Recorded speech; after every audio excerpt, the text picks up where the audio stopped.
What if the oil your dealership is pouring into your engine right now is quietly destroying it from the inside?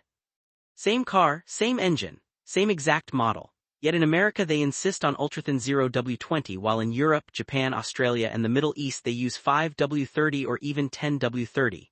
This isn't a small detail. This single decision can easily cost you thousands of dollars in premature engine wear, oil burning, or a complete rebuild down the road. Today I'm pulling back the curtain on why this happens, who's really making these choices, and most importantly, what you should actually be putting in your engine to make it last. If you care about keeping your car reliable and avoiding expensive repairs, you need to watch this until the end. Let's start with the confusing reality most drivers never notice. Grab a Toyota Camry with the 2.5-liter four-cylinder, or a Honda Civic with the 1.5 turbo. Here in the United States the owner's manual is very clear. 0W-20 full synthetic only. But take that exact same engine to Japan, Australia, or Europe, and the recommendation changes to 5W-30 or 10W-30. Same block, same pistons, same turbo bearings, same cooling system. So why the difference?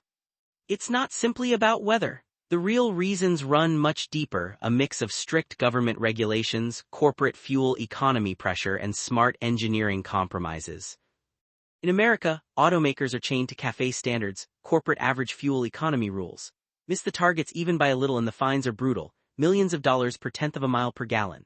So manufacturers use the thinnest possible oil to reduce internal friction and squeeze out every last drop of efficiency on the EPA test cycle. That thinner oil can show an improvement of 0.5 to almost 1 mpg on paper. That might not sound like much, but it saves car companies a fortune in penalties.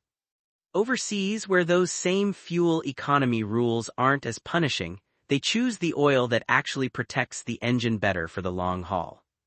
Now let's talk about what these viscosity numbers really mean, because most people get this wrong. The first number 0W or 5W tells you how well the oil flows when it's ice cold. Lower is better for fast startup protection in winter.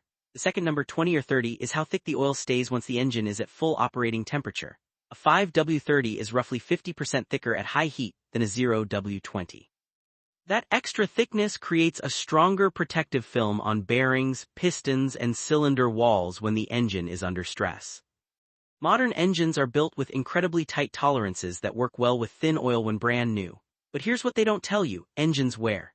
After 60,000 or 80,000 miles, those tight clearances start to open up. At that point, many veteran mechanics quietly move their customers to a slightly thicker 5W30 because the engine literally needs more cushion as it ages. And let's destroy another myth. America's biggest problem isn't cold winters, it's brutal summers. In Texas, Arizona, Florida, and the Southwest, engine oil temperatures regularly climb past 240 degrees F in traffic. In that kind of heat, 0W20 breaks down and loses viscosity much faster. Independent tests from labs like Blackstone and Project Farm prove that 5W30 stays stable longer, produces fewer wear metals, and keeps the engine internals cleaner. This is exactly why Toyota, Honda, Nissan, and Mazda all recommend thicker oil for the same engines in hotter climates around the world. The crazy part? In many cases the engineers don't even get the final say.